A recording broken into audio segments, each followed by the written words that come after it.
Well, welcome to the session, The Land Cries Out. I am Ted Smith. I'm the Chief of Economic Growth and Innovation for Louisville Metro Government. So I work for the Honorable Greg Fisher, and I'm going to do my best to pretend to be him for the next few minutes with a lot less hair and height, maybe. But welcome.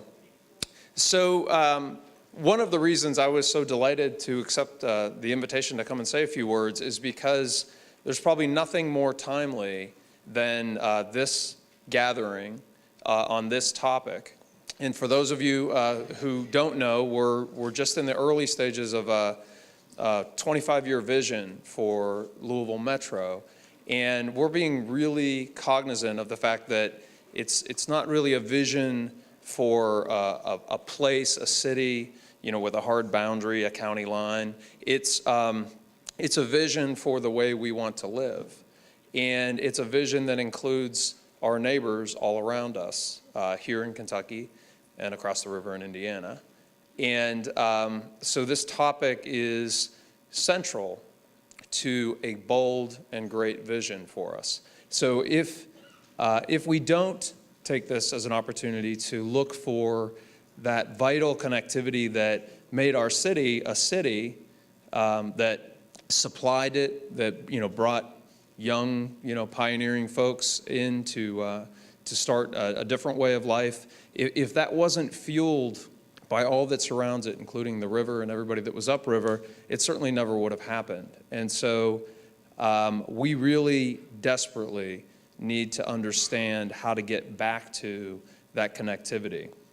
A lot of times when I travel around the country and I meet my peers in economic development, they're so fixated on the urbanism. Everybody's moving to cities. It's all about the cities. Everybody's moving to cities. That I really do think they've lost touch with how this all came about. And we in Kentucky are especially fortunate to have the number of small to medium farms that we have, to have a faith community intact, and to bring that to bear, because it's not that far behind us is sort of the way I think about it. In cities that are much bigger than ours, I think they actually truly have lost touch with what's around them, and they just don't know, and they look at them as great opportunities for future suburbs. But I think we can get back to sanity is sort of the way I think about it. So I thank you all for the role that you play. It really is going to take all of us. It is absolutely going to take a faith community, because, when I think about a return to sanity, I think about a return to humanity. What really makes us whole, what makes us healthy, what makes us good. And this is the critical ingredient from my perspective. We are really fortunate today to have a number of other folks with us. Joy Anderson, who I've been waiting to have come to Louisville for some time, and then was just surprised to find out that she was here today, which was a great surprise, is a leading expert in the country on social impact investing as it relates to faith communities and women. And it's a really special new territory that when we think about, how we got to where we are today and some of that great urbanism nuttiness, some of it came from sort of unbridled capitalism. And I'm not opposed to capitalism. I'm opposed to capitalism when it causes problems for people. And so this movement in social entrepreneurship and social impact investing is part of the medicine, because we're probably not going to unwind capitalism out of this country anytime soon, and I'm not advocating that. But I think we need to rethink the way we use money and the way we account for that money. And I'm so glad to have Joy here, and she's going to make us all smart in a few minutes about exactly what that is. So please join me in welcoming Joy Anderson. Thank you.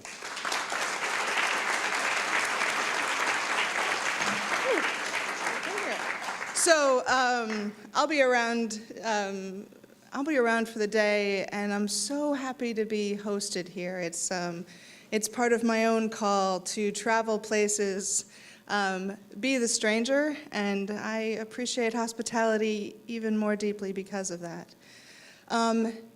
So I come from two worlds. I'm the daughter of two theologians, so I was born into church.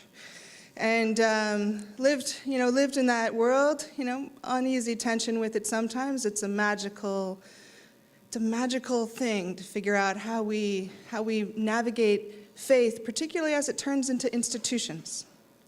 Because then institutions have property, and they have money, and they have other things that they need to think through. But my journey in my professional life was to work in the fields of social entrepreneurship and impact investing. But I want to start by telling you this. I started as a high school teacher in Brooklyn. I've never taken a finance degree in my life. How many of you in this room have studied finance? Okay, so the rest of you, I'm talking to you for a second. I never studied finance, so those of you who studied finance can now discount me completely. But when I was about 35, I started a venture fund.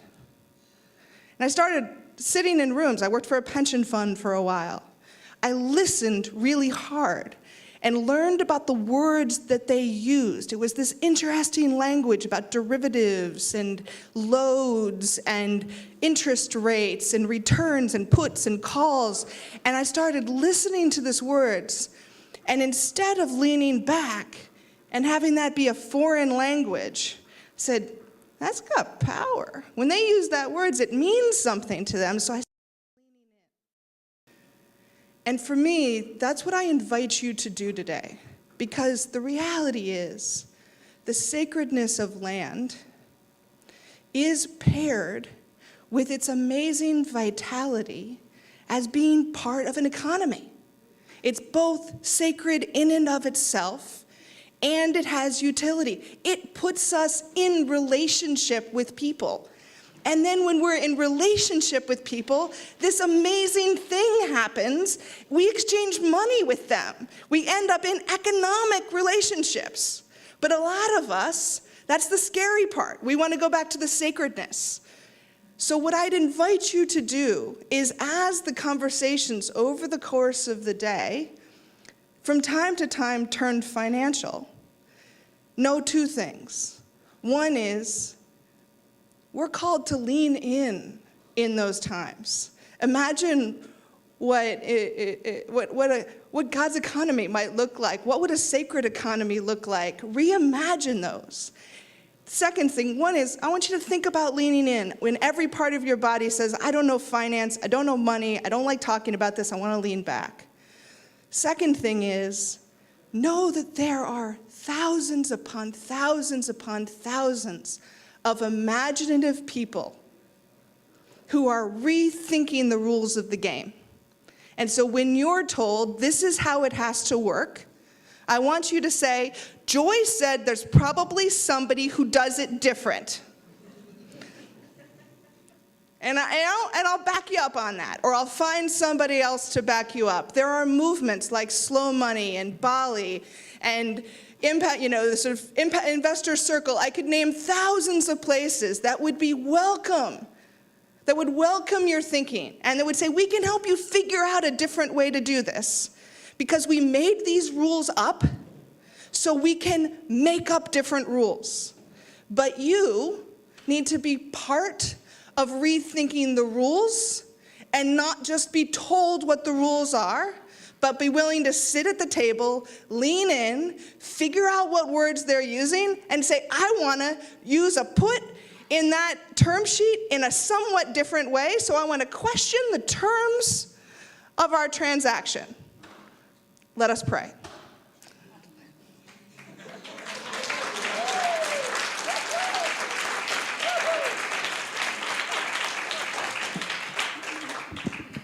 Yeah, let's clap again. Oh my God. Woo. I didn't know what I was getting myself into when I said I was going to follow Joy Anderson. This seems to be a perpetual problem I'm having at my age, is following these brilliant, inspiring people. But it's an honor.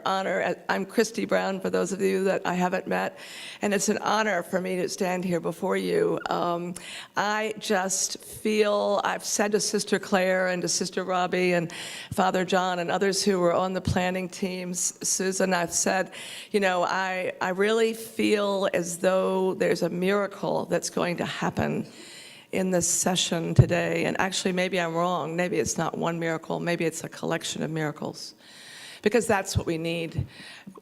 We all know, we heard Reverend Bingham do beautifully the outline of the realities. We all know the realities. I want to say, I think it's a situation of life and death.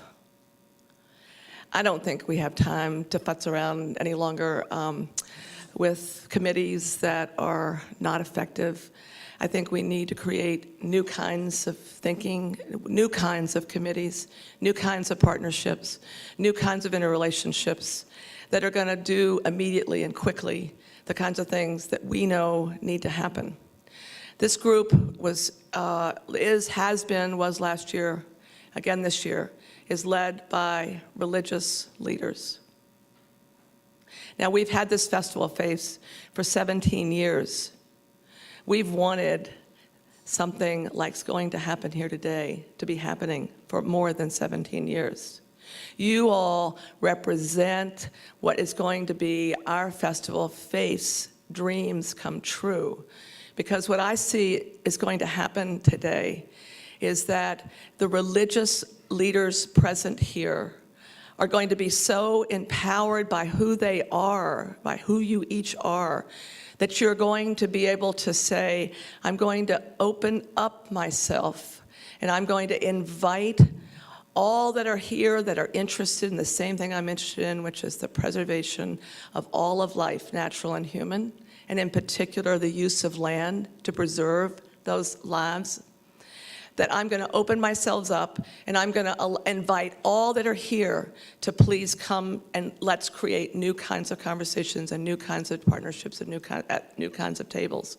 I mean, you have here the head, for example, and I don't mean to point out some and not others, and you're going to do the introductions, but you have Jim, who's the head of the Rural Catholic Life. You have Maynard, who's over here, who's the new head of Shakertown. You have the Kentucky Land Trust. You have I don't know how many orders that you're all representing. But in this room, you have the ability to actually put yourselves in a leadership position, and what my dream is, and I told Sister Claire this the other night, and Reverend Carol Johnston, I said, my dream is, okay, everybody's gotten a kick out of the nuns on the bus, right? And the nuns on the bus have actually clearly are doing a whole lot of good for some really important problems and opportunities. So I woke up the next morning, I said, well, maybe you nuns need to be on the tractor. I don't know. And then somebody else said to me, no, Christy, they can't be on the tractor because that's not sustainable. I said, well, make a solar tractor. I don't know. But basically what you have been, I have it in my pocketbook, I read many of your mission statements. You are our models.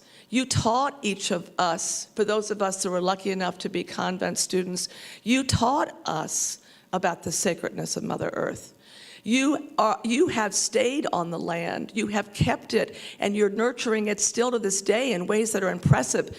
And you need to know that and wear that with pride and stand up and say, we are collectively sustainable leaders of this region. And that's my prayer for today. That's my prayer that'll come out of this. And I believe Joy opened the door. I think there are others here that can open the door for the kind of support and funding that's needed to make that happen. And so I just thank you. I thank you for your vocation and all that means. All that means, which is the best of the best of the best of the moral values that we want our children and our grandchildren to have and to embrace. You are our role models, and I look with excitement to hearing the results of today's session, and thank you so much for you. Sister Claire. I'm Susan Gatz. I'm a Sister of Charity of Nazareth, and it's my privilege this morning to just kind of invite us now to settle into the gathering here and to call ourselves into this space.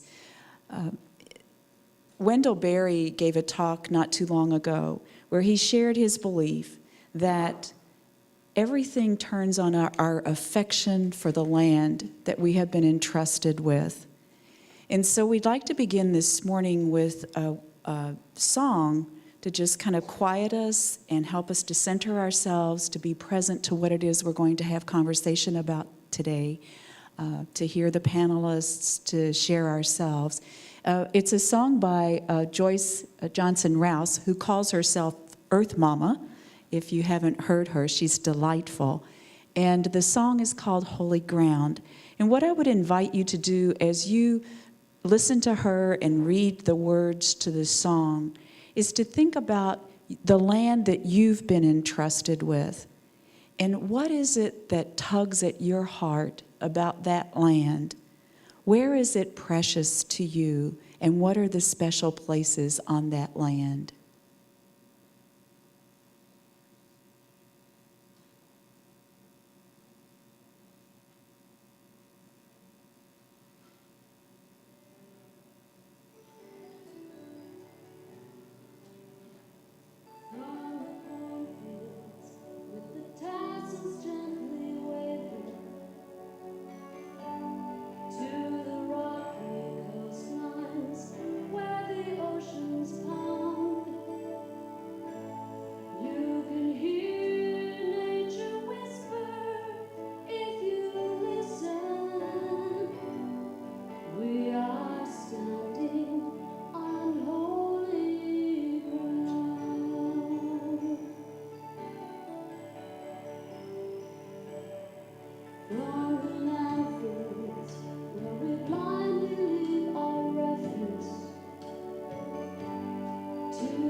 I'm Claire McGowan, Dominican Sister of Peace, founder and director of New Pioneers for a Sustainable Future in Washington County, Kentucky, and chair for the committee for today's event.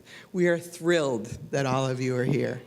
As Christy said, it's going to be a very exciting adventure. And to lead us in the process so that we can make the best use of our time together, because we all know that we rarely get opportunities like this. We have an excellent facilitator, Diane Jordan Grizzard, who's been at this work for 25 years. She's part of the committee that Peter Block works with in Cincinnati called a small group, and a very skillful and a very flexible leader. So we're delighted to have Diane to lead us today. Thank you.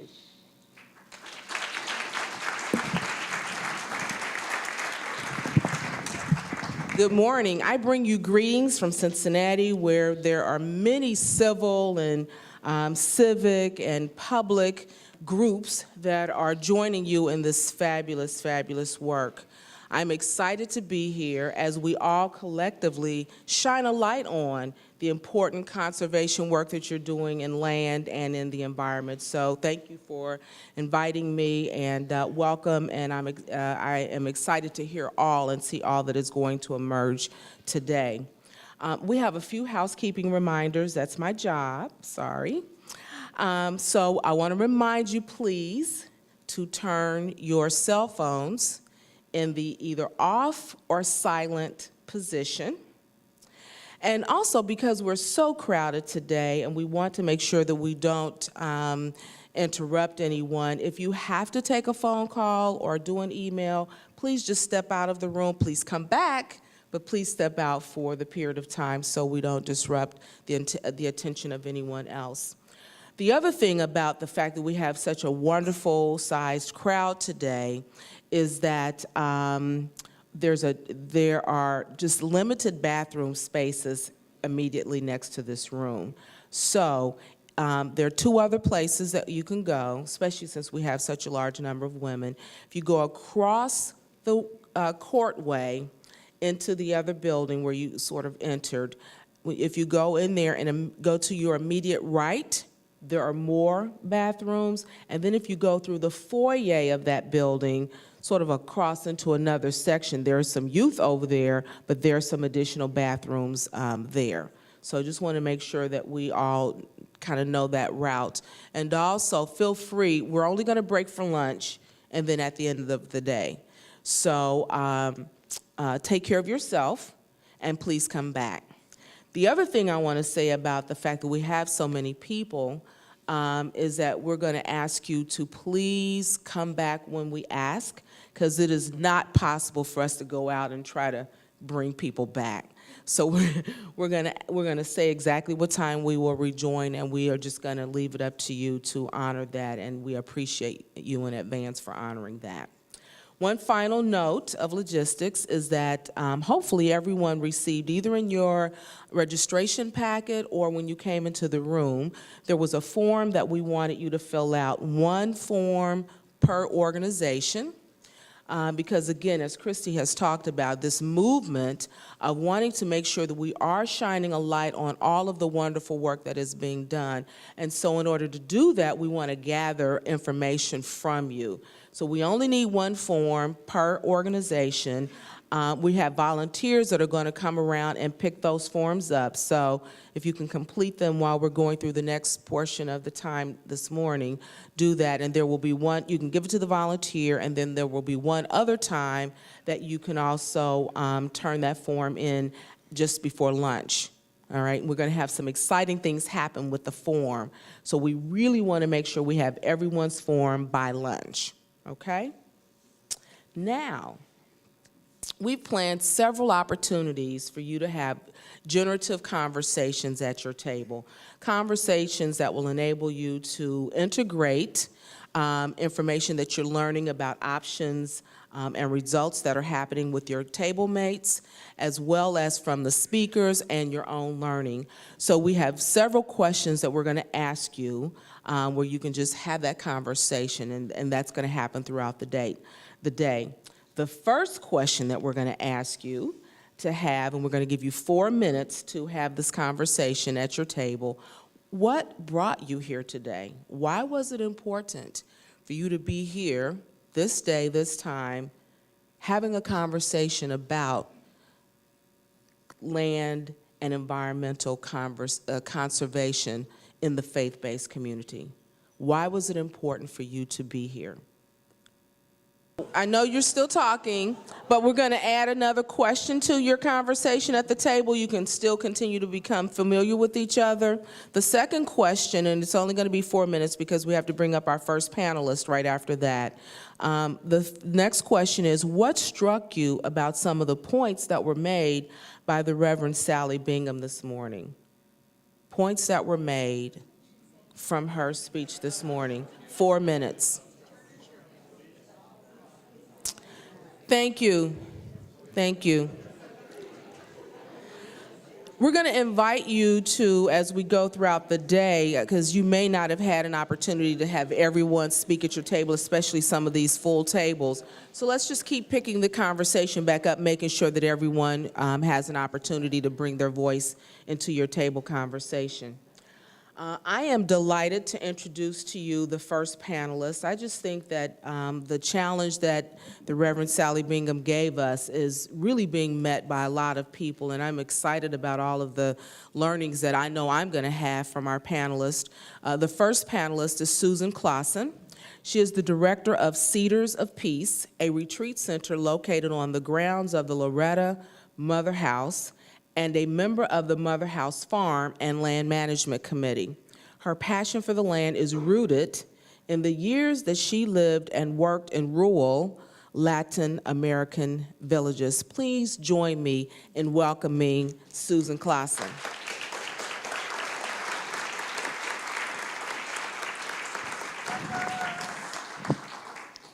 Thank you. There are so many ways of loving the earth and allowing ourselves to be loved and cared for by the earth. I'm inspired already with our interaction this morning and around these tables. There are so many unique positive responses that are here, represented here, and each unique and positive response is opening up a new possibility for all of us, and I am so grateful for that. It happens to be my privilege this morning to share some of the inspiration and learning the Loretto community experienced as we implemented the Conservation Reserve Program on 78 acres of Loretto Mother House property.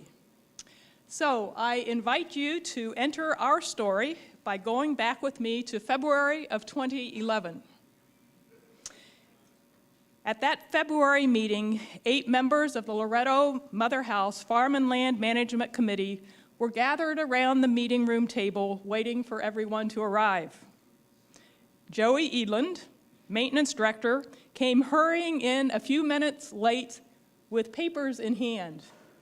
And putting the papers in the middle of the table, he said, "I have just come from the Farm Service Agency office, where they told me that they are receiving applications for the Conservation Reserve Program. This might be an opportunity we don't want to miss." And so began what is now almost 2 years of intense work and learning, with all the highs and lows that come from responding to something we are passionate about. As I reflect on our experience, I'm aware that I learned not only tangible information related to conservation, but also broader truths which I find very encouraging. So this morning, I would like to try to tell our particular story in a way that highlights 4 of those broader overall kinds of learnings. And the first learning has to do with longing. To trust the longing to do something for the earth, that longing will manifest itself in its own time and its own way. And I'm learning to think of the longing as being like the seed of a native plant, a seed that will sprout when the time and the conditions are right. So this particular seed of Loretto's desire to do something significant on our 788-acre farm took a long time to germinate. After years of wanting to do something significant, something more, this possibility came to us seemingly out of the blue and required immediate response. In other words, once the seed finally germinated, we had to move quickly. Committee members listened carefully as Joey explained the program that day, and the longer he spoke, the more our interest grew. And this is what we learned. The Conservation Reserve Program is a federal program that rents poor cropland for a 10-year block of time in order to use it for conservation purposes. Specifically, what that means is commodity cropland, in other words, where things like corn and soybeans have been planted, poor soil quality, and highly erodible. And all of our crop fields qualified. The program is based on the awareness that air and water quality, as well as wildlife habitat, are crucial for the common good, and that farmers need an economic incentive to use their land in that way. We could rent the worst sections of our worst fields to the government for about $100 per acre per year for 10 years and receive about half of what it would cost for us to plant mixed hardwood trees, native grasses, and pollinator habitat. We looked around the table at each other, aware that we were being presented with a feasible way of doing what we had wanted to do for so long. The Conservation Reserve Program is still receiving applications. I called the past week just to make sure. They told me the Farm Bill, although it has not been passed, they are quite confident that the program will continue. There might be some changes, but it will continue. The second learning is that this is not our project. We are part of something larger that is providing what we need. We received help at every turn. I was astounded at how a group of 10 college volunteers rose to the task of planting 15,400 trees during their spring break in March of this year. Even with 2 tree planting implements from the Department of Forestry, I still felt overwhelmed looking at those big fields, but the students were into it. They were the ones that insisted that they could start earlier and work later, that they wanted to finish it during their break. I found myself saying that it was as if our project became theirs for the time they were here. But when I heard myself say, our project, it struck me that this was never ours in the first place. It was the Spirit of life moving through us. So of course, the same Spirit could also move through the volunteers. I became aware of how compelling a proactive, future-oriented project is to young people. The third learning is that land is our teacher. When I think of the destruction humans have caused to the earth, my first impulse is to think of land as victim. But through this project, I realized land is teacher. That, for me, is an important shift. When the small tree saplings weren't getting enough light because of the tall weeds around them, we sent groups of Loretto High School girls out to pull the weeds away from the young trees. Their reflections on what they learned were so profound that we started a tree journal. And here is one excerpt. This week has been incredible, but I especially enjoyed taking care of the trees.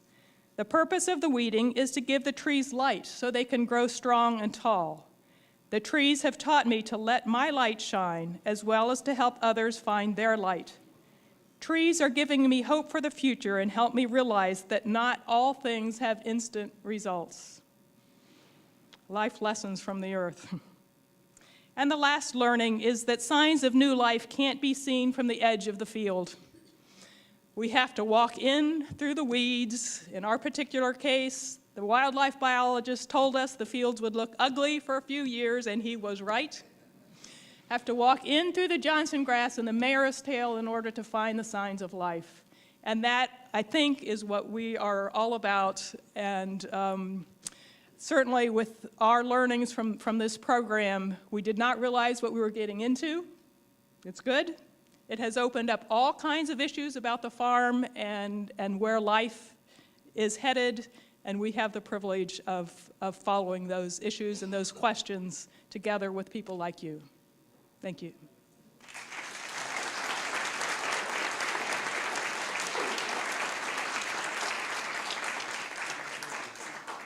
Thank you, Susan. So we'd like you to continue your table conversations with the question, what did you learn from Susan, and how does it relate to what you're doing on your land? If what she's doing does not relate to what you're doing, then just generally, what did you learn from her conversation? Maybe even from some of the lessons that she learned in her project. So please have that conversation at your table. What did you learn, and how does it relate to what you're doing on your land? And if it doesn't relate to what you're doing, just in general, what did you learn that is helpful? So please have that conversation now for the next 5 minutes.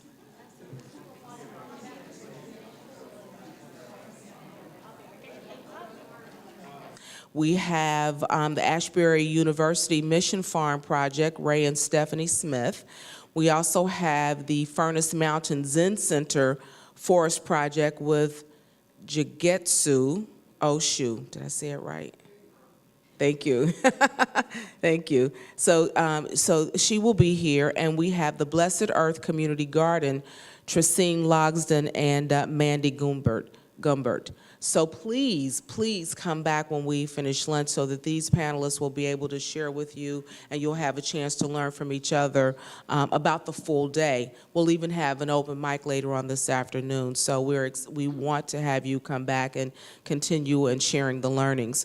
So now we're going to go out to lunch. Okay, I thought somebody was giving me a different instruction. So we're going to go to lunch, and we're going to come back in 1 hour. 1 hour. 1 o'clock. In case your watch says 1 before or 1 after, 1 hour from this moment, we will come back. And make sure that if you have not filled out your form and turned it in, please give it to Susan or the 2 ladies in the back of the room. We're going to have some exciting information to share this afternoon from that information, so please complete it and fill it out to the 3 ladies in the back. Enjoy your lunch. See you at 1. So we are ready to come back. I know we have some people who are going to be having a meeting today, but we are so excited that we still have so many people here ready to continue this wonderful conversation about how we steward the land. Our next panelists are from the Asbury University Mission Farm Project, Ray and Stephanie Smith. Ray and Stephanie Smith are Asbury University alumni and 2 of the founding members of the Mission Farm Project. Ray specializes in forage or pasture and hay crops and has held university professor positions in Canada, Australia, Virginia Tech, and is currently a professor at the University of Kentucky. Stephanie is a homemaker, special education teacher, and on staff at the Cornerstone House of Prayer in Wilmore, Kentucky. They combine their passion for missions with expertise in the fields of agriculture and education to partner with the Asbury University students and faculty who accept the challenge of bringing culturally appropriate and yet sustainable farming practices to urban and rural regions of the world. Please join me in welcoming Ray and Stephanie.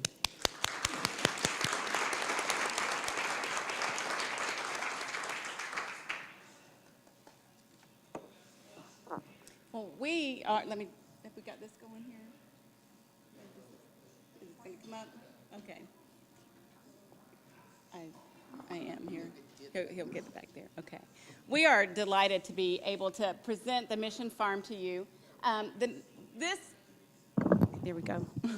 The Asbury Mission Farm is only a year and a half old, and so this is something a really new endeavor, but it's something that's been in my heart and in Ray's for at least 30 years. Asbury University is a liberal arts Christian college, and so agriculture is pretty far from their mind. Education they do, math they do, media comm they do, agriculture they did not do and never dreamed that they ever would. So what we really had was a perfect timing of events that happened. We had the Sleeth family move to Wilmore, who many of you may be aware of, and they were students at Asbury, so they kind of prepared the groundwork for us.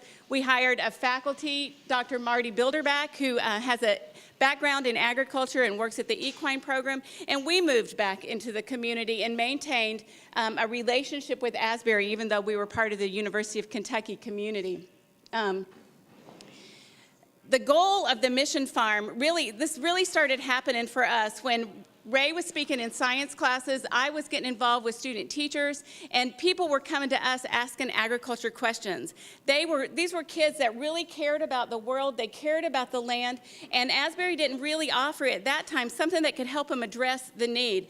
And so when we came up with it really came with one student coming and saying, how do I mesh this together? How do I mesh together agriculture in this vision and what I'm doing here at Asbury right now? And so Ray really stepped in and got the vision going for the Mission Farm program at Asbury. And people thought, you know, would we even have 10 students at a liberal arts Christian college? Is there anybody that really cares about this? So we thought maybe our first class would have 10 students. We cut it off at 32 students, and they represented 14 different faculty on campus. And that really opened the eyes to the administration about this is something we need to tap into, we need to support, we need to be there for it.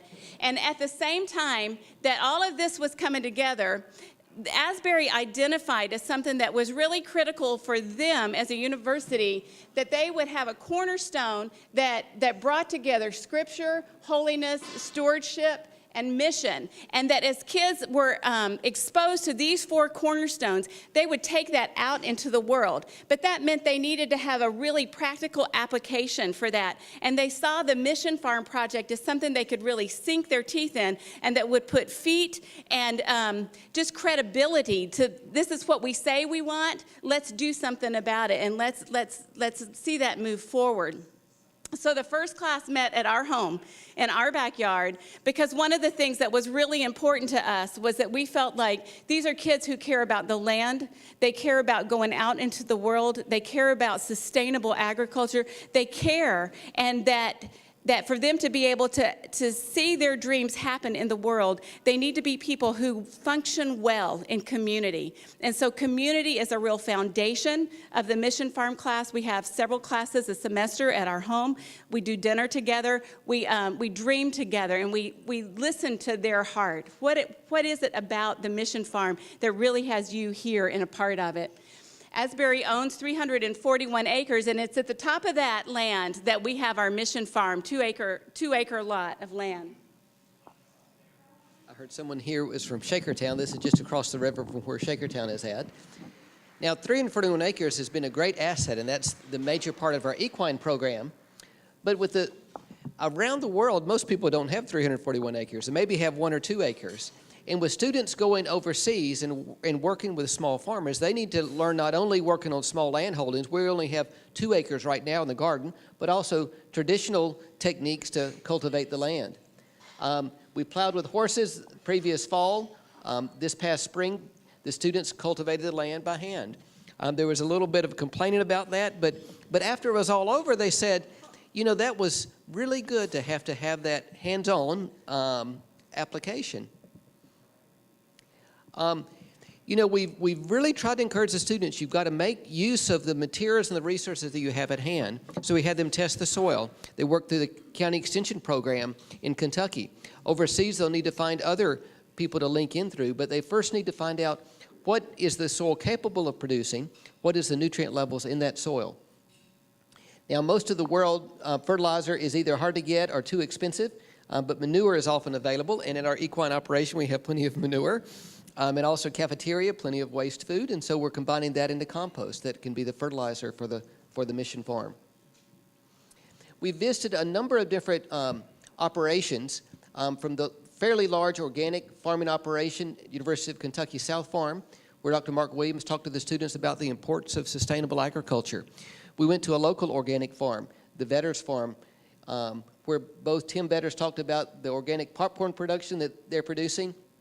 Their daughter, Camille, talked about raising goats. You may need to switch that. let's see, let me run back. So Camille talked about a number of years ago where she started raising milk goats, about 5 years ago. And what better person than a fellow student to talk about animal production than a professor coming in and giving the theory of it.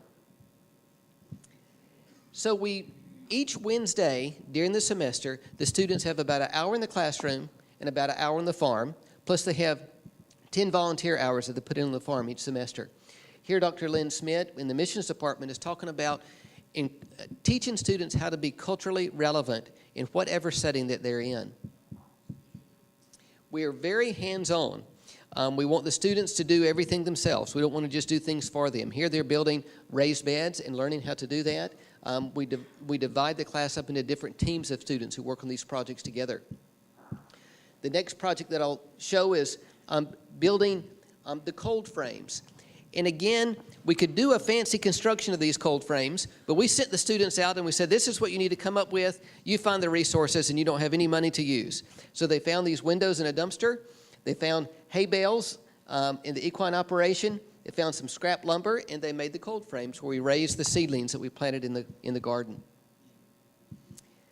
They used very simple irrigation techniques this past year. About a half a mile away was the equine center, so they hauled water like many places in the world have to do, haul water, and watered by hand. We needed to build a shed to store the tools in. But again, in learning to use what's at hand, we checked with the manager of the whole farm operation, and he pointed out several trees that needed to be culled that were diseased or disfigured. We taught the students how to fell the trees in the right direction. Then we brought in a local farmer who had a portable sawmill. The students helped saw up the lumber. They got dead cedar trees that were in the woods, and those were the posts.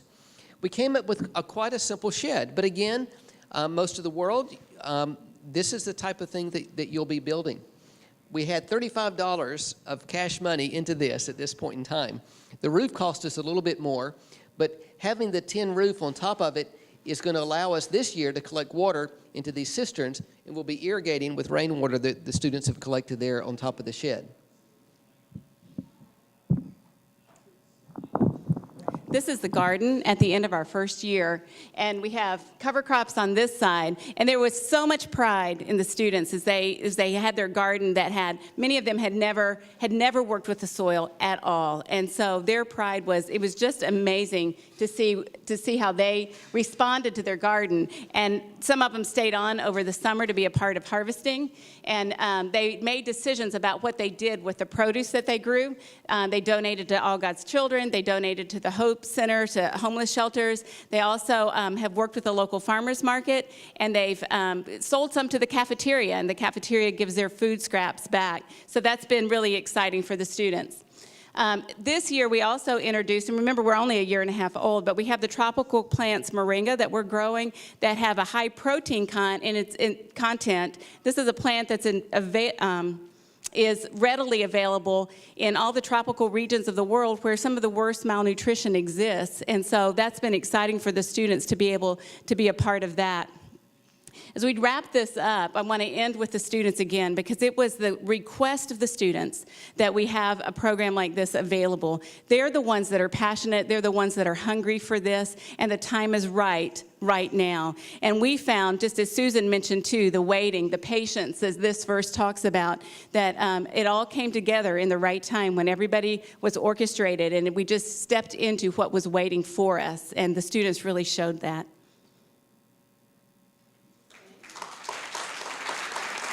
On the table, you have some student comments that just were evaluations from students. So if you have a chance later on, you might enjoy reading over some of those.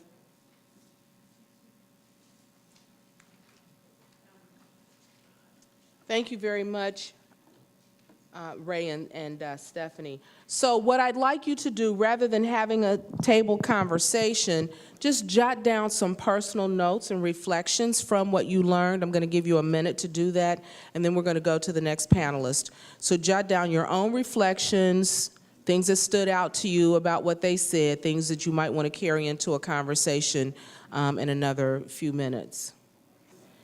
Jigitsu Osho. Jigetsu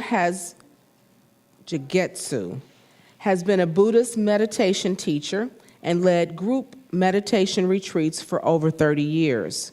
She has undergraduate and graduate degrees in religious studies from the University of Colorado. She has lived as a Buddhist nun for a period of time and also as a single mother while working in the world. For the past 6 years, she has lived at Furnace Mountain Zen Retreat Center, where she serves as the guest master, as a Tenzo cook, groundskeeper. She leads meditation retreats. She provides spiritual direction and teaches meditation at a men's prison in Eastern Kentucky. I want to be her when I grow up. Jigetsu.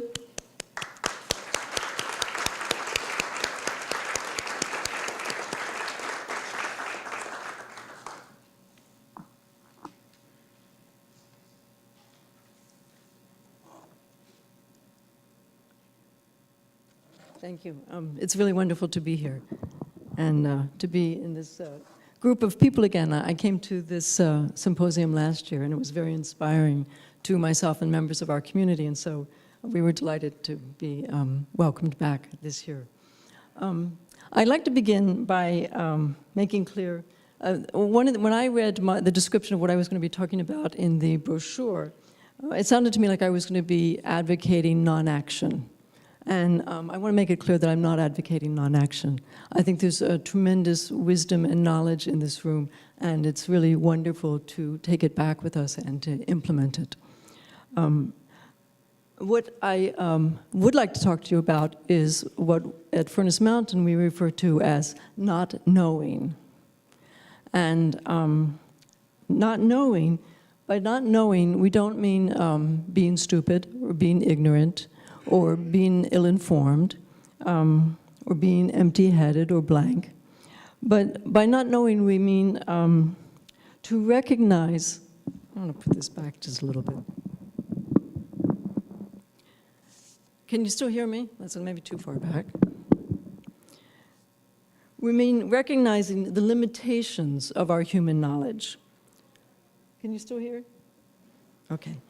That we approach what we do with the land with a certain amount of humility, that we recognize the limitations that we bring to our study of the land, limitations that are based on the limitations of our own biology, the limitations of our own neurology, the limitations of our sense organs, the limitations of our language and our conceptual frameworks.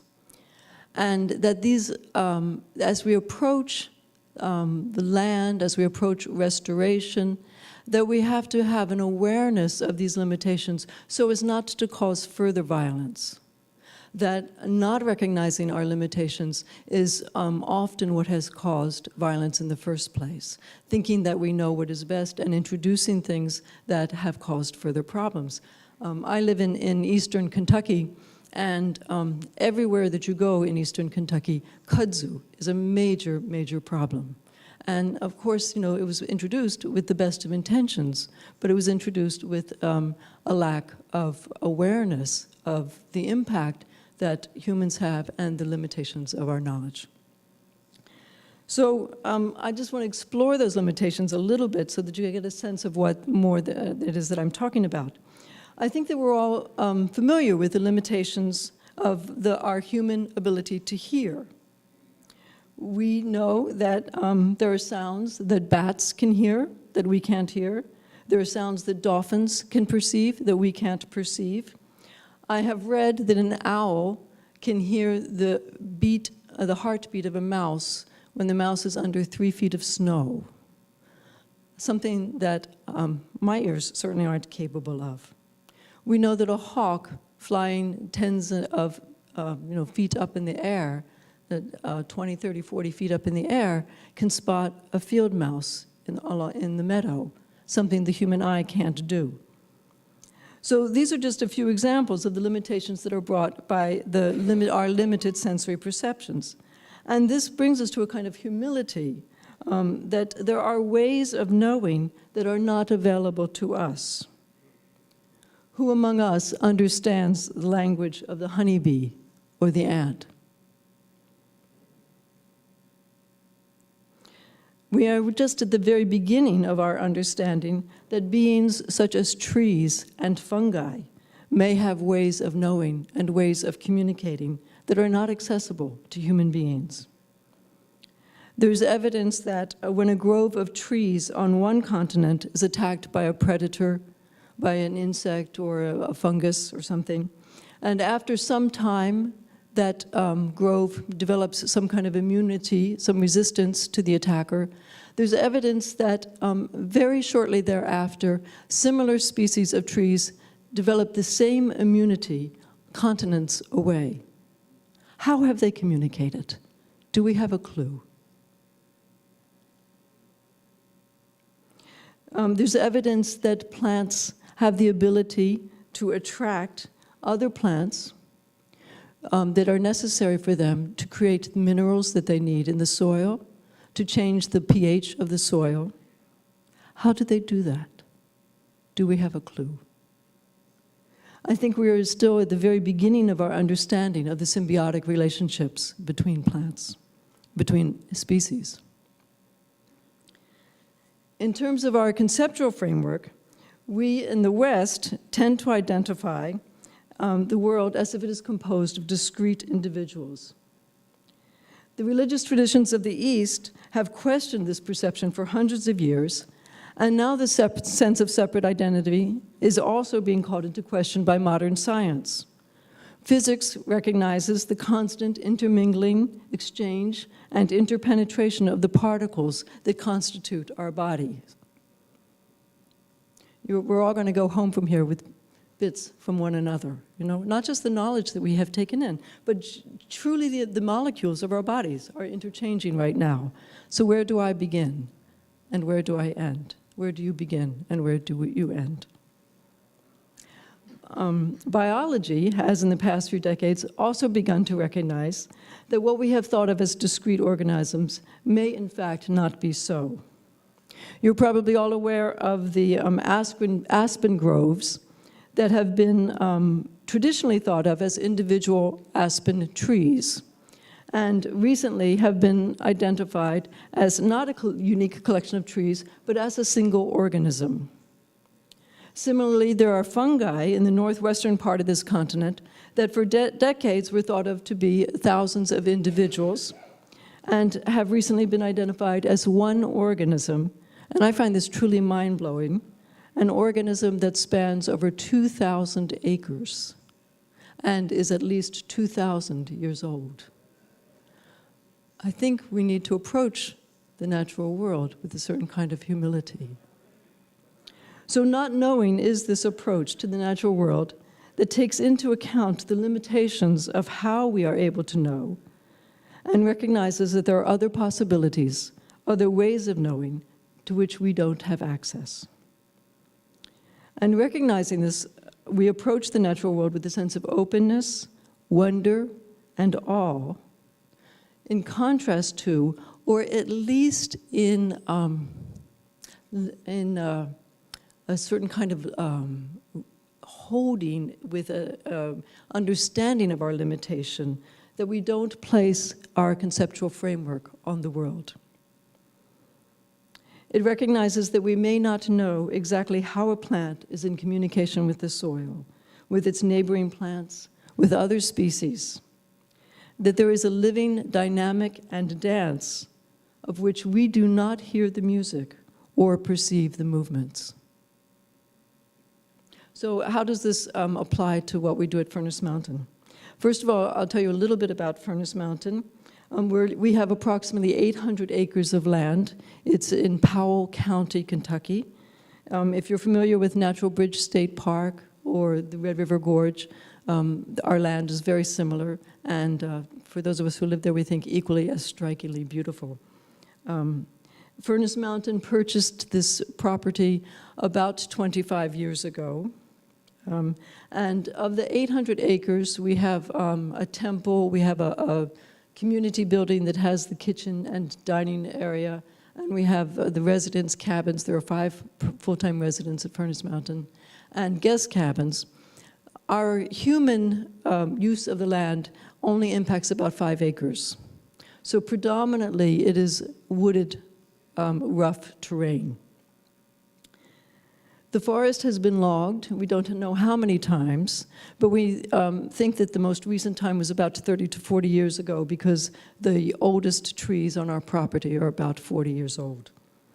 The mature trees that we have are predominantly tulip poplar, some younger maples, some much younger oaks, an understory of dogwood, redbud, sassafras. It is a young and damaged forest. And so our approach to it is basically to just allow it to restore itself. We are mostly trying not to intercede very much and to not intervene, but respecting the intelligence of the forest and its ability to restore itself. And this is supported a little bit, and I'm not against reforestation efforts at all. Last night I was invited to speak at Pikeville University way over in eastern part of the state. And to drive there, I had to drive through quite a bit of land that has been, well, there's been some mountaintop removal, but I also drove through acres and acres of land that had been newly logged. And it was heartbreaking. And, you know, my desire was to stop the car and start planting. So I'm not against reforestation, but I do think that it needs to be balanced by a respect for nature's forces and intelligence. And I found this wonderful quote. It's by a fellow named Charles Crisafulli, who was a Forest Service ecologist who worked on the restoration of the Mount St. Helens. And Mount St. Helens, as you know, blew up about 30 years ago. And after the explosion, there was a part of the land that had been covered that was consciously and restored. And there was part of the land that it was allowed to restore itself. And basically no human efforts were done. It just came back. And after 30 years, it was clear that the land that had been allowed to restore itself on its own was healthier. It had more diversity and had renewed itself better than that where human beings had tried to recreate the forest. So this ecologist says, one of the biggest lessons is the recognition that these large, slowly regenerating areas are very important ecologically, but quite rare. Allowing lands to recover on their own can lead to more biologically diverse, productive, and stable ecosystems. After a severe natural disturbance, our tendency is to try and go in and fix it. But oftentimes, the effort of restoration is not warranted. Nature is quite good at resilience. The primary thing that we do at Furnace Mountain is offer meditation retreats. And the kind of meditation that we teach encourages being awake, being fully present, and fully open to the truth of what is in this moment. It encourages putting down opinions, putting down our interpretations, putting down our ideas and commentary, and sitting with our mind and senses open to what is. So that's what we teach, that's what we have to offer, and that is what we have as a way to offer, as a way of approaching the restoration of the land. When I first came to live at Furnace Mountain almost 6 years ago now, I confess that I had a rather utilitarian approach to seeing the forest. I would walk through it. I appreciated the sassafras because I loved its fragrance and the possibility of perhaps making tea, even though some people think you shouldn't. I appreciated the redbud and the dogwood for their beauty. I was quite discouraged by the predominance of poison ivy. And I was rather arrogant towards the tulip poplar trees because to me they represented a destroyed forest. It's only been in the last year or so that my perspective has shifted from approaching the forest with my own labels and opinions, that I now walk through it and ask it, who are you? What are you? What do I need to learn from you? What can I do to support you? Rather than putting on it this is what I see, this is what I know, you're this, you're that, this is what needs to be done. So it's a surrender to the great mystery of life that is greater than and wholly other than my concept of it. It's not different than how we are called to approach other human beings with reverence and wonder and an open heart that says, "Who are you?" in place of, "I know who you are and I know what you need." No matter how many times we've met that person or over how many times we've encountered them. Each time is fresh, each time is new. That's the mind of not knowing. That is what we have at Furnace Mountain to offer to one another, to the forest, and to the world. Thank you.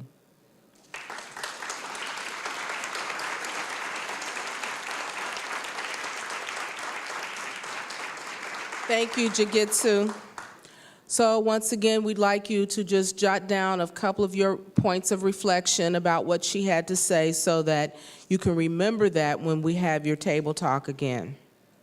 She has been an active member of the Crossroads Christian Church Green Team for the past 2 years. She grew up on a farm, but now lives in Lexington, where she grows vegetables in her front yard. She likes to play in the dirt and gets excited about sharing fresh food, especially greens, with people. Please join me in welcoming Mandy.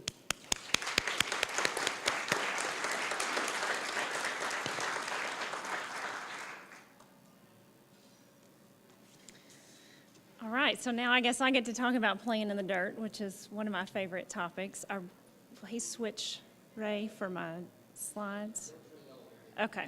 There we go. Okay, so I am here to represent Crossroads Christian Church in Lexington. It's a large congregation. For me, I grew up in a church of about 75. You can't hear me? Is that better? Okay, sorry. I usually just shout at presentations, sorry. So the church that I attend, we have about 3,000 folks that come each week to church. So you'd think we'd have plenty of folks to choose from, or they'd be interested in gardening with us. And it's kind of come down to the last couple years, there's been 3 of us that are really active and real interested. And so that's what I'm going to talk about is some of the work that we've done. But a few years ago, Matthew Sleeth came to our church and talked about his book, Serve God, Save the Planet. And from that came our Blessed Earth Green Team, and there have been a variety of things that came from that. First of all, a community garden in our church. We have about 13 acres of land that's on the edge of Lexington. So it was farmland when it was purchased by the church. The church has now expanded, and unfortunately, in some of that expansion, some of that topsoil was taken off. Hopefully, there's still some left somewhere. And so what we wanted to do was really to honor God in a way to actually grow food on our church property and to cultivate the land that we do have available to us. And so that's what we felt like was part of our mission. And so the first thing that happened was in 2010, Tracine Logsden worked with one of the youth groups, and they actually just planted a garden in the ground on the edge of the parking lot. And they were a little disappointed in their harvest. So we took a different approach in 2011, and we constructed raised bed gardens, and which is what I have in my front yard. That's what we do, is we have some raised beds. You know that little strip of land between the sidewalk and the street that you don't really own, but you're responsible to maintain? The city has bigger issues to deal with, so if you want to put a garden there, so far, so good. Knock on wood, they will not come and tell you to dig it up. So if that's the sunniest spot in your yard, which is in my case, that's where the vegetables go. But anyway, that's just an aside. But our youth group did build our beds, and we have 10 raised beds. And so the first year, we asked families to adopt those, and for the families to plant whatever they wanted to. They could be small groups that did that, or just families or couples or individuals. And then we asked them to tithe 10% of the harvest. And we just have a vegetable donation shelf at the church by the door. And it was kind of spotty in what kind of harvest we got, but we were blessed with a family that has a small farm, and they brought us just scads of produce. Oops, I went So these are our raised beds, just fresh construction. And I'm kind of a gleaner too. If I know you and I think you've got a resource we can use, I'll probably ask you if we can have it. And so I happen to know some people who had some compost, and we mixed the compost and we bought a load of soil, and we had some youth that wanted to get their hands dirty with us. And so those are our raised beds the first year. We have since put wood chip bed or wood chip paths through there, which is excellent. And if you know a tree trimmer or somebody who's got one of those chipper trucks, they don't want to pay the tipping fee at the landfill, and they will dump a load of wood chips wherever you want them to go for free if they happen to be in your neighborhood. So you make friends with one of the wood chippers, and you tell them where to dump the chips, and they'll dump them, and then you've got free mulch for your pathways. Well, you have to get the labor, but that's what the youth group's for usually. In 2012, we decided to manage the beds collectively, and that our group got together and we said, okay, instead of individuals doing this, we're going to do this together so we have a little bit of consistency with the maintenance. And I will say there are lots of better examples of successful community gardens in and around the state, all over the place. I'm jealous of your all's gardens. That's beautiful after 1 year. But you know what? You just do the best you can with what you've got, and God will bless the rest of it. And so we collectively had a work day, and we cleaned the beds out from the previous year, and we had lots of hands. And you know what? That's the greatest part about March and April is everybody's antsy, and they've got cabin fever, and so they'll weed anything. And so they weeded and they dug, and we had lots of families that came out, and we had lots of little hands that helped as well. And so we used the square foot method this year, which I feel like is much more successful. It's really intimidating if you have any gardening experience. You really want those straight rows, and you want to plant your corn 1 foot apart, and you want everything to go the way that you were ingrained to do that. But when you do those square foot beds, then you just use fewer seeds, you get lots more produce, you have less weed competition. I could go on and on about the square foot thing. I love it. But this is Caleb and I. Caleb is the other, this is really scary. His face is really big on that. Caleb is really super excited. He leads our youth portion of the green team, and he's really relates to them well. They think he's just this young hippie guy, and they love him. But he's also one of the main driving forces behind the garden. So Caleb and I stapled out the yarn, and then we had little hands that put the herbs and things. And sometimes you have to go behind the little hands and make sure those plants are separated well, or they don't grow very well. But it's exciting to have kids there and involved, and they get their hands dirty too, along with us. So we also, this year we lost our farming family. They went to work overseas and do other mission work, and we were pretty intimidated by the fact that we might not have them for the second part of our goal was to have a farmer's market. But we made deliberate plans to pray during Lent for our community garden and for produce. I mean, that's a different strategy for praying for food, is praying for food to give away. And so, but we also were blessed with 2 summer interns. We have a family who didn't want their children to play video games all summer. And so 3 days a week, they came to the church to weed and water. And they were so excited to help grow the produce. So the second part of our project is the Agape Farmers Market. It's a free farmers market, and that started in 2011. And we just really wanted to love on our neighbors in areas of food deserts in Lexington. And so we're doing that by providing free produce in 2 locations in 2011. It was 1 day a week in 2 locations. It's free. It's just free produce. And there's nothing more straightforward than that, than yummy, good produce that is coming from our community garden, or our some of it came from our garden in our front yard, or from whomever wanted to donate to that. And this is what it looks like. This is Caleb laid back in his grandparents' beat-up Chevy truck, and he drops the tailgate, and we put out a sign, and there's our greens. Anybody else love greens? Yeah, I love it. Yeah, so Swiss chard is my favorite, so that's what I grow in my front yard. But it's interesting. We have flowers to give away, People don't want to take the flowers. It's amazing. They go, oh, no, I won't take those. That's for somebody else. A small, tiny little bouquet of black-eyed Susans will make your day for at least 2 weeks. And so we also had some folks, this is in the Woodhill community in Lexington. These three folks came every week last year to the market. And then they would sometimes, while we were still set up, they would go home and they would bring us back food that they had prepared from what we had given them. And they would feed us breakfast. That's pretty awesome. I mean, you're like trying not to cry and give away, produce. And then they call their friends and they say, you're not going to believe this. These people are giving away food. One little quick story. I don't know how much time. I've only got 1 minute. I've got more pictures. I'll keep going through. Okay, so this year we just did one location back in Woodhill. We had to convince them that we weren't a yard sale at this place, so our alternative was to just pull the truck up on the side of the road, drop the tailgate. We got a new sign this year that just says free vegetables, and the community kind of spreads the word for you.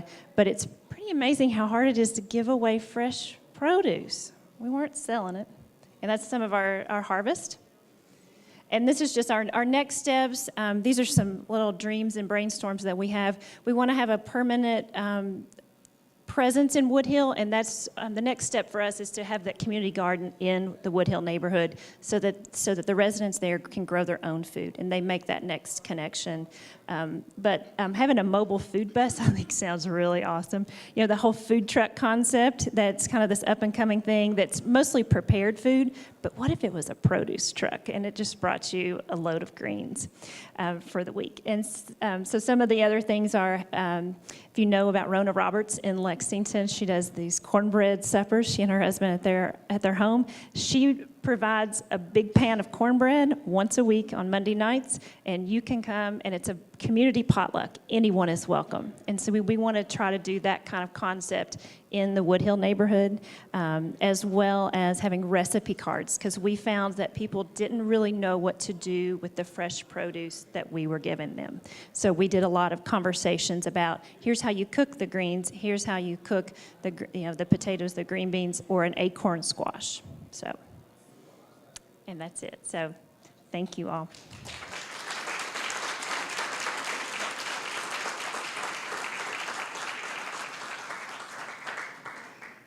Thank you, Mandy. Now, this is the opportunity for all of you to, at your table, to talk about the last three presentations. The presentation that Ray and Stephanie provided, that Jigetsu provided, and Mandy. And if there's still some leftover conversation you want to have from Susan, this is the time to talk about it at your table, and then we're going to have an open mic after that. So we want all of the learnings to sort of, mush together and emerge into what are the great things that we can take forward from this day. So have that conversation, and I'll come back in about 12 minutes. We want to thank everyone who filled out one of these forms. The intention of that is to capture who is here, but also to see what's going on with us and with this group and in our region. Last year when we filled out a form somewhat similar to this, we looked at how many acres did that particular group, how many acres were entrusted to them. And last year it was about 18,000 acres of land that those people had to care for. This year it's 63,701 acres. So, and add 2,200 to that. That means that in this room, we have the ability to really do something with that particular land. So what we want to share with you is just to give you an idea in this group here, what's going on. Just kind of high level, we looked at the different kinds of areas where people are putting their energies. And they're putting them into gardens, for example, community-supported kitchen gardens with rainwater catch, community gardens. In education, they're looking. We've got groups that are looking at agriculture and how they can take that into other countries. Groups that are partnering with other groups to provide educational opportunities. groups that are working with farmers to help them learn sustainable practices and best practices. In energy, we're doing a lot of things in energy. Thermal energy, wood chips added to a coal-fired boiler to reduce the carbon emissions, switchgrass as a biofuel in a powerhouse, solar-paneled water pump and irrigation. And we're doing a lot of things in energy efficiency, making our buildings more efficient in lots of different ways. With regard to just the land itself, we're looking at conservation easements, trails and benches where people can really be invited to walk and to use the land, labyrinths, rain gardens that will drain the water off of parking lots and use it more effectively. We're doing things with trees and forests, lots of restoration, planting of trees for riparian buffers, land acquisition to create large forest blocks and migratory corridors. In farming, another big area, farming, we've got working farms. We have people using gardens, orchards, vineyards, and using the produce from that to actually feed the people on their land. We've got people who are growing animals in a sustainable and humane way. We've got groups that have certified organic acres, large amounts of certified organic acres. With regard to water, we're doing things with regard to water. We've created riparian zones near creeks and other water bodies, and we're monitoring the water quality on our lands. We've planned the use of our lakes that we have on our lands. Lots of recycling and composting, mulching to put the nutrients back into the land in the fall. Groups that are setting aside land for wildlife habitat. Wetlands, we're creating wetlands for wastewater treatment. Buildings, we have a group that took a building down, they deconstructed it in an eco-friendly way. And then also just kind of those smaller things that groups are doing. One group talked about as a group in their church, they're using dishes and glassware and cloth napkins and silverware as opposed to styrofoam and plastic and that sort of thing. So there are just lots of things that we're doing.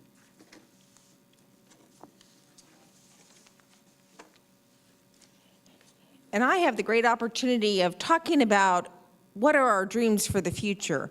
And I think I want to just help us realize, and in some conversations that I've had recently with people, so often we are in silos, and how important it is to come together and see how we can support one another in their efforts and how we can learn from one another. So I appreciate this day for that opportunity. And as a religious community, or a part of a religious community, I often see us working in silos. So I think today is a start where we can get out of our silos and really see us cooperating. But here are some dreams that this group has come up with. In education, we want to look at internships for agricultural missions overseas. We want to create a minor in sustainable agriculture and connect it with mission, which I think is exciting. We want to do youth education on agricultural and spirituality, linking the two, eco-spirituality. We want to focus on gardens to teach sustainability skills. In terms of energy, we want to grow biomass groups to heat a greenhouse in the winter. We want to do energy conservation study of buildings. We want to do a straw bale addition. We want to do greening of buildings and renewable energy. In terms of farming, we want to look at ways to conserve more conservancy efforts. We want to do cooperation around community-based food production. And in forestry, we want to really increase our forest land along Pine Mountain corridor between the Bernheim and Fort Knox and Big South Fork. So I think there's a lot of our dreams that we want to be part of. And I think some of these dreams can only happen when we work together across our silos or outside of our silos. This is just beginning things that we can start seeding. So one of our goals today was to be able to shine a light on the things that people are doing so that we can all appreciate that not just in my little area of what I'm doing, we can really appreciate what's going on in our entire region. And I know one of Christy's goals is to actually create a map that begins to plot all of these things. And you can tell from last year to this, the map is actually growing. So let's give ourselves a hand.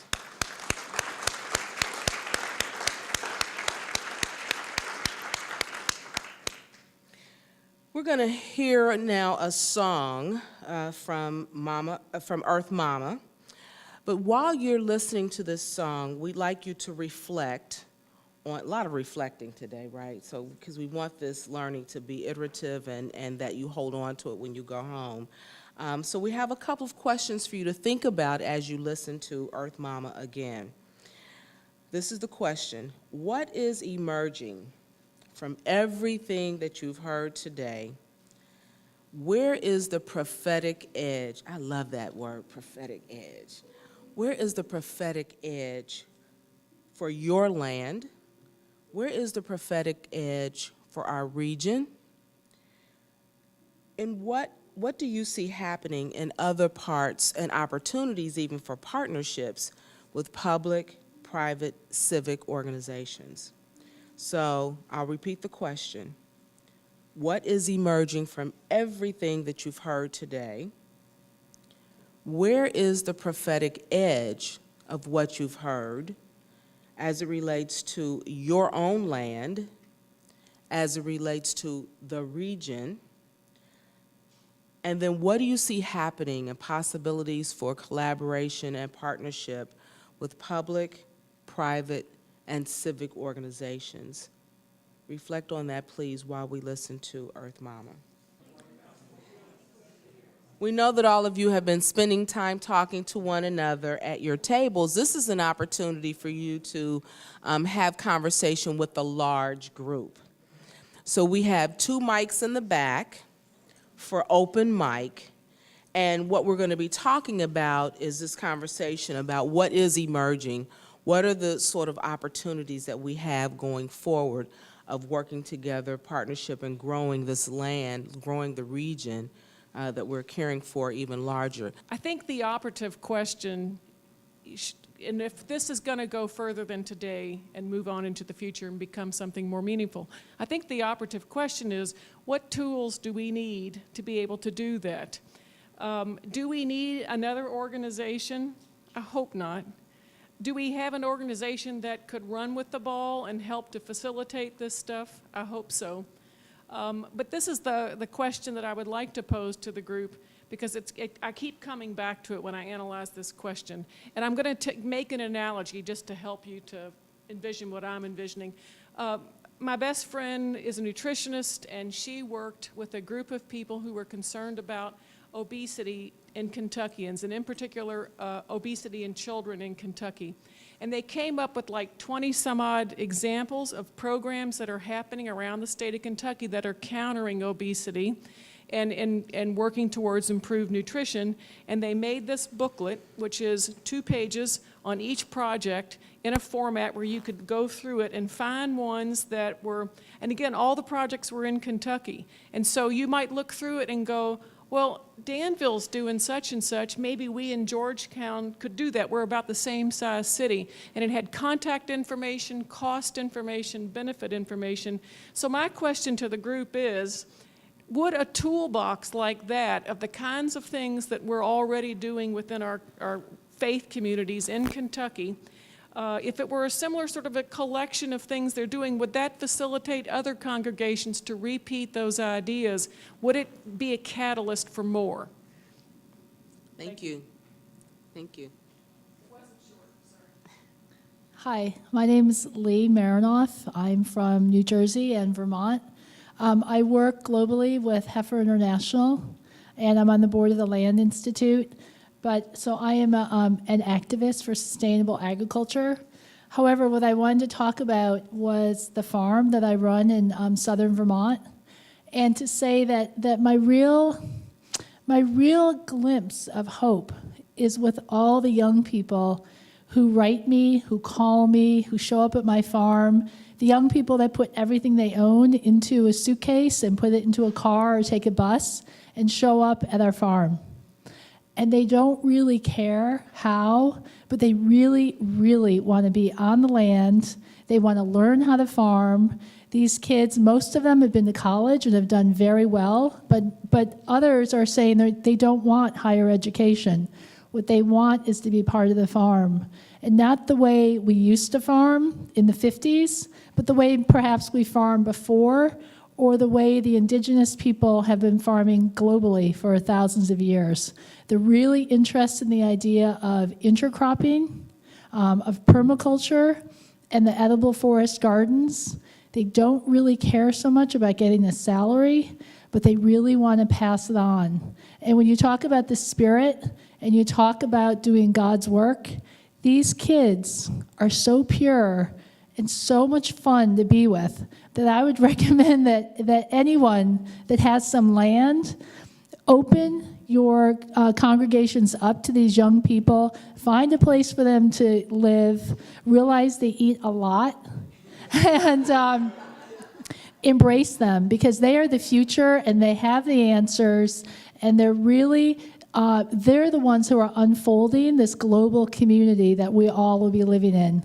So it is so heartfelt, and these kids are so blessed, and I just say embrace them. So thanks. Thank you. What I think is really, really vital and has come out of today for me is the power of the collaborative effort that we could be if we communicate with each other. But I'm hoping and praying, and this is a request to you, Planning Committee, that we are going to get in some form, some sort of précis or summary of some of the things that have gone on here today, because I think it will help all of us dramatically.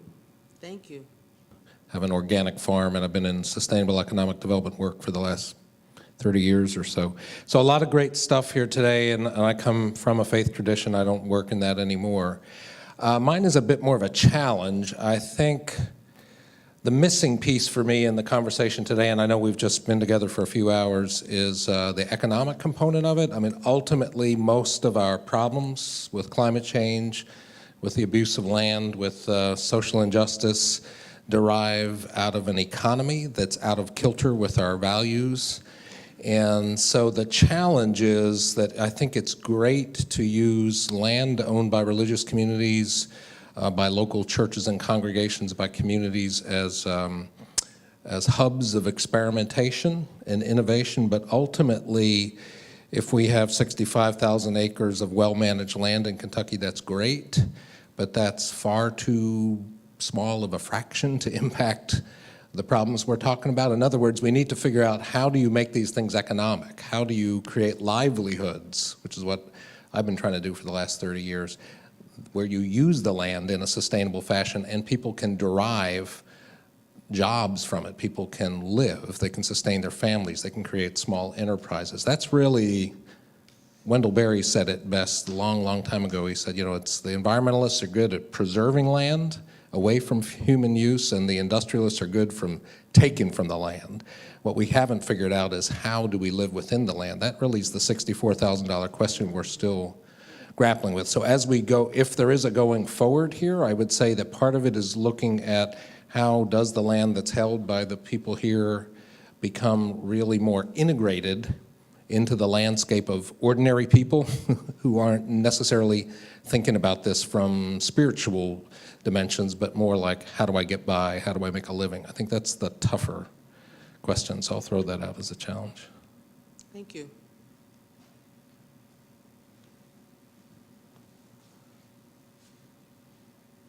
I'm Hugh Archer. I do conservation work with a nonprofit, and I wasn't going to talk, but now that you said that, one of the tools we need is a tax credit for conservation easement gifts on a state level. 14 states have passed that. That's one of our initiatives in Kentucky. hopefully over the next few sessions. We did statewide polling, Republican and Democratic pollsters, and got an 80% positive on tax credits for easements. And that isn't just for natural lands, that's for ag land, forest land, open space, any of those purposes that the developer rights need to be severed. One of the things we're missing in Kentucky, there's only 3 or 4 active professional land trusts, as opposed to Maine with 60, and Rhode Island's got more land trusts than they have towns. We haven't really discovered that tool here. Vermont also. We've got carbon credits, that's a growing program. If we have a state tax credit and you get a federal tax deduction, now it's a business deal to do an easement, sever your development rights, set aside planned land use. So those are some tools we need and some economic answers. Thank you. And I really feel like we are looking for models of how to do more training in sustainable agriculture and looking for people who know how to do it. And I'm interested if you all know of people and practices. We have land. We are committed to sustainability and to organics. But somehow or another, I had the sense that we are not in the right scale of how to do something more than just by hand, and something that will also train people to be able to grow more food locally, because I really do believe that that's going to be our sustainable answer. So I just wanted to say that out loud, and just the fact that I would see that there are a number of us here who own amounts of property, and wonder if it would be helpful to get together at some other time than this to brainstorm together about how we could use the land we have and make it more productive and more training centers, and share. Maybe you know something that I need to know. Thank you. I'm Mimi Runyon. I'm Executive Director of Riverfields, which is a land trust here in Louisville, and I also am an officer with Hugh and Don in the newly formed 3-year-old Kentucky Land Trust Coalition. I think there's a possibility here of some really interesting synergy between those of you who are obviously deeply devoted to the right stewardship of your land, and those of us who actually has spent years getting training in various tools for land conservation. The Kentucky Land Trust Coalition does run training on land trusts and training on how conservation easements works. And I could foresee in the future do things like sustainable farming. But the comment I wanted to make is I have been a devout Christian since I was about 25, and I have had a discipline of reading the contemplative classics, and it has given me, as a Presbyterian, an enormous respect for the Roman Catholic Church. And I feel a great depth of sincerity and genuineness in all of you who are from faith communities. I want to thank you, because today has helped give me more language that connects my private life, which involves my faith, and my public life, in which I run a very an old, sometimes threatening to developers, I'm pleased to say, land trust and advocacy group. And it is non-sectarian, so I can't speak of my faith, and I don't much in there, although a number of us who are involved are grounded and rooted in our faith, and that's the reason we do it, because we do believe this is our Father's world or our mother's world. So I just wanted to suggest that there may be some of us, I'm volunteering to work with some of you who are on the steering committee to think about ways to keep this communication going in a not too time-consuming manner, but not just once a year. That would be my thought. And thank you to the faith communities who've re-energized my longing to find the words in the right places to talk about what's important. Thank you. Thank you. Touch on a couple of things people were saying as landholders, and then what Anthony was saying about economic development. Also work for the University of Kentucky Sustainable Ag program. We have a degree in sustainable ag now. Operate a farm where students come, students in UK getting degrees come, work on the farm, students that want to, after they graduate, go on and farm on their own. And one of the missing links, I think, in this whole thing that we all need to make an effort to work on that relates to making the economics of all this work is how do young folks or even older folks that are coming to farming as a second career, how do they connect to landholders in a sustainable way, and how do they transition from being trained in farming or apprenticing on farms, how do they transition from that to being actual farmers and making a living doing it? And it's, there's different models around the country I think we can look to that are applicable here in Kentucky, farm incubator programs, where you have some sort of lease that is a graduated lease to market rate. There's some maybe shared equipment. There's a lot of different ideas, but I think that as a young farmer who leases land and works with a lot of other young farmers on a daily basis, I think this is a really important link, is that jump from being trained or doing an apprenticeship to actual farming on your own. I'll plug an organization I'm involved with, Community Farm Alliance. It's an organization that's been in Kentucky for a really long time. There's a thing falling down. Oh, you're okay. That was, sorry. Anyway, the group is working on, we have an initiative called the Ag Legacy Initiative. We got 90 young farmers, beginning farmers from across the state that are working on these issues. So I would encourage anybody that's kind of interested in that whole idea of farm transitions to look that org up. And yeah. Thank you. And I just want to, as I've listened to what's emerging, I just want to encourage you when you fill out your commitment card to think not only about what you're going to do when you go home, but what would you be willing to contribute to this larger effort? Because there's no way that we can gather together the resources unless we know who you are and in what ways you'd like to contribute. So just to add that into your commitment card. Thank you. So, Sister Claire just mentioned that on your tables are cards and there is a basket. And Robbie and Susan are going to lead you through a ritual for the use of these cards, but go on and pull the card out and begin to write your commitments, including what Sister Claire just said about your contribution to really making this happen. I think Reverend Bingham said it earlier today. We can't rely upon anyone else. It really is up to us to step into this open moment and do what we know that needs to be done. So with that, please start completing the card, and Susan and Robbie will carry us out.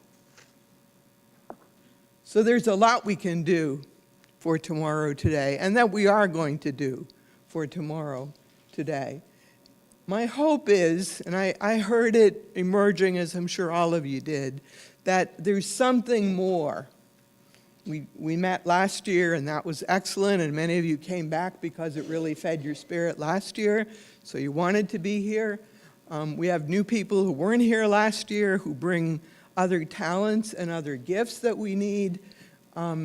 So it's this longing, this yearning, this sense that we've got to take another step. We don't want to wait for another year, and yet we don't know exactly what that step needs to be.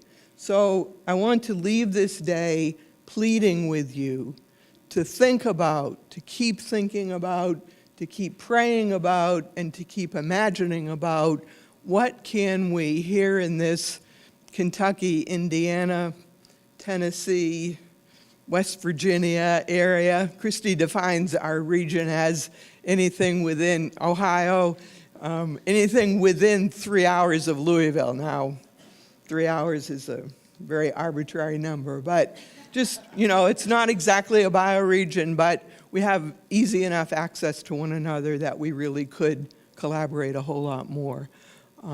So we would like to mine and use that capacity, not only to help one another, but to help to lead the nation. And we believe we have the capacity to do that in this group and in this region, that we can be for the nation an inspiration.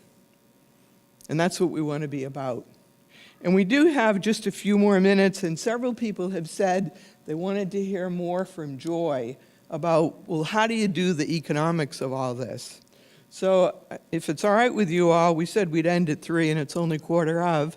I'd like to give her 5 more minutes to I know she could talk for the rest of the day, but just about, if you would, just a few more minutes about what are some of the new thoughts and the new connections that you see a group like us being able to make that really would help to push us toward that next step. Thanks, Joy. Can I ask for questions, or thoughts? Where would you like me? I can go anywhere. Where was a hope that was sparked for you that sort of you saw today that you thought, could I paint a couple more minutes on it? Any thoughts from you before I just launch in? Oh, just launch. Oh. And fair warning. Thank you very much. Well, so much of as I think, I was sitting in the back of the room thinking how many people I wanted to tell that this meeting happened. Right? So those are the first thoughts that crossed through my mind. Right? I see a gathering of people who put this much intent into a day. Both from the leadership of how to think through how to facilitate today, how to honor the conversations. And my head goes to, what is the broader ecosystem that's necessary to make change happen? Because so often that what we feel is isolated. I mean, I felt isolated when I was a high school teacher in Brooklyn. I felt isolated when I was building a venture fund. That you feel in those moments when it matters most, you feel too alone. And you wonder, these questions feel beyond me, and there must be somebody else who's smarter than me about that. And I probably can't figure this out. There must be somebody else who knows this. The truly amazing thing, and yet really alarmingly terrifying, is that there really isn't. Right? The knowledge is actually within you. It's not someplace else. You understand the value of the land and the human beings and the animals and the trees that are on it. You understand that. And you know who you want to be in relationship with. So it starts with understanding what you value. Second thing is figuring out what you're willing to risk. So what often happens is once we figure out what we value, we figure out how we make sure we protect it. Actually, the things we really value are worth less if we never put them at risk. Right? That's true in our marriages, in our friendships. It's true in our business. If you protect everything, it never goes beyond whatever definition of a shell you put around it. So first you figure out what's of value, and the second you figure out what will you risk. Right? Because you need to risk, and you need to sit with that for a long time. I believe everybody has an economic call, their own call, and I come from the Christian faith, so for me, this is a deep word. I'm Lutheran, so call goes a long way with me. So it's like a big word for me. But if you think about what's my economic call, I remember once I was teaching in a church, and a woman said, so my economic call is to make sure that I'm never again on welfare. And we talked for a while, and she looked back at me and she said, I think that call may not have been from God. Right? That call was from fear. Right? Because so much of we see our economic calls as making sure that in 10 years we have exactly what we have now and maybe some more. So once you figure out and you truly own that you're going to take a risk, because life is about risk, and again, from my perspective, my faith perspective, Jesus was about risk. Then you figure out, who do you want to be in relationship with? Because businesses are nothing more than a set of relationships. I travel around the country, and one thing I do is I teach a workshop on legal structures. Riveting. One of my board members, oh, come on, I'm cute, I'm funny. You could spend 6 hours in a room with me talking about legal structures. And the basic idea is that legal structures manage relationships. That's why I love lawyers, because they actually can help you. Any problems I've ever been in my businesses, and I've had a few, the lawyers helped me say, how do you want to manage this relationship? What are you willing to risk in this relationship? So the question is, who do you want to be in relationship with? Don't start with, I want to be in relationship with those people who have money because then they'll give me some. That is not a faith-filled invitation. The invitation is to say, what do you value about your capital that marries well, that could be in a cool relationship with this land that I'm stewarding, and let me invite you to dinner so we can talk about this relationship that we can have. And then once you build that relationship with this stranger, that in the classic in the classic ancient tradition, we're welcoming the stranger, knowing the stranger will change you. When you meet your bankers, remember that they are also the stranger. That's going to change you, because your relationship with all these new folks who are going to come in to help you take this risk are going to be the ones who transform you. Not who fulfill your dreams, but change you. Then you think through questions of structure. How do we put this together? But you have to have the relationships first. Too often people, I think on a daily basis, I get an investment deal that comes into my inbox and somebody says, your investment fund should invest in my thing because I'm cool and you should give me money, and that's what you do. I feel that. Do you feel the closeness? Do you feel the sort of sense of invitation and openness, and sort of, you've got money or access to it and I want some, so therefore you should.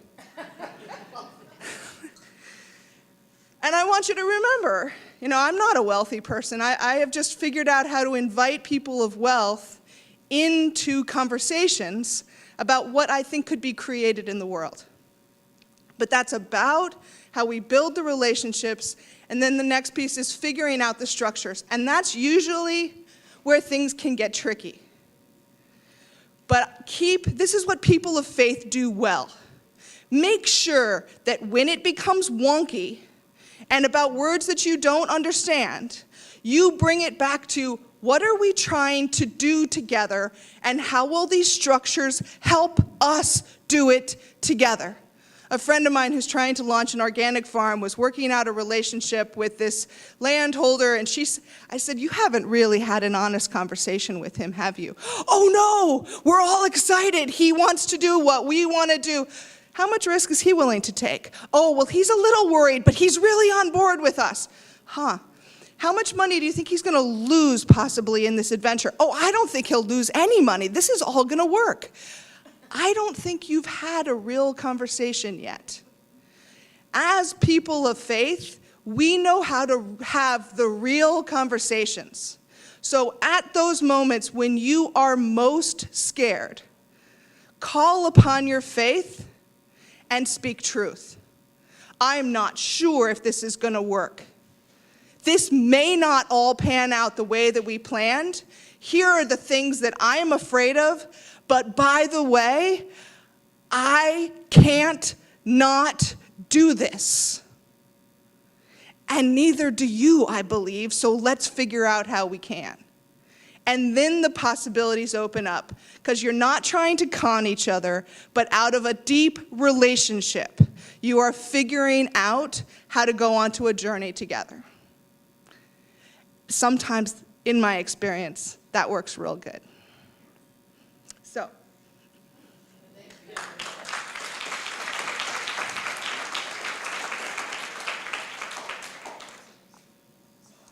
And we could indeed listen to Joy for many more hours, but we're very grateful for your being with us. Before we close, I just want to thank some of the people who helped this day to happen. The committee of Sister Susan Gatz, Sister Robbie Pentecost, Ms. Kathleen Lyons, Ms. Regina Carney, and Sarah Harris, who work at the office. If you all would stand up for a minute, please. Not everybody is still here, but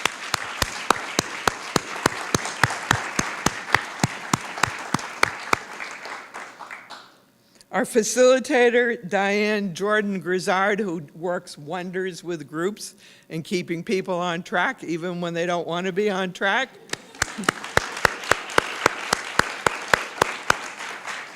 Our festival volunteers in the back who were here from early this morning, trying again in different ways to keep us on track.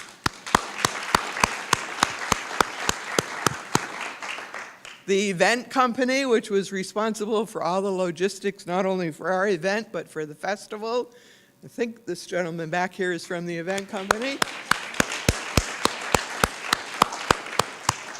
And finally, we could not close without thanking Christy Brown. She's not here, but Christy's heart and mind and great vision is what's behind the entire Festival of Faiths. This is the 17th year that Louisville has had a Festival of Faiths. There are people coming from all over the United States and all over the world to look into what is this phenomenon called the Festival of Faiths, and can we do it back home? So we owe Christy a debt way beyond anything that we can describe. And when you get a chance, let her know that, because she works all year long to make the festival happen. And this particular event is kind of at the core of what she believes the festival is about. So most of all, I want to thank each and every one of you for coming.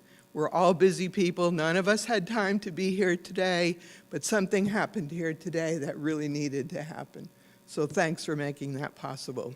And we'll look forward to more connection and to the unfolding of the great mystery about how it's going to happen.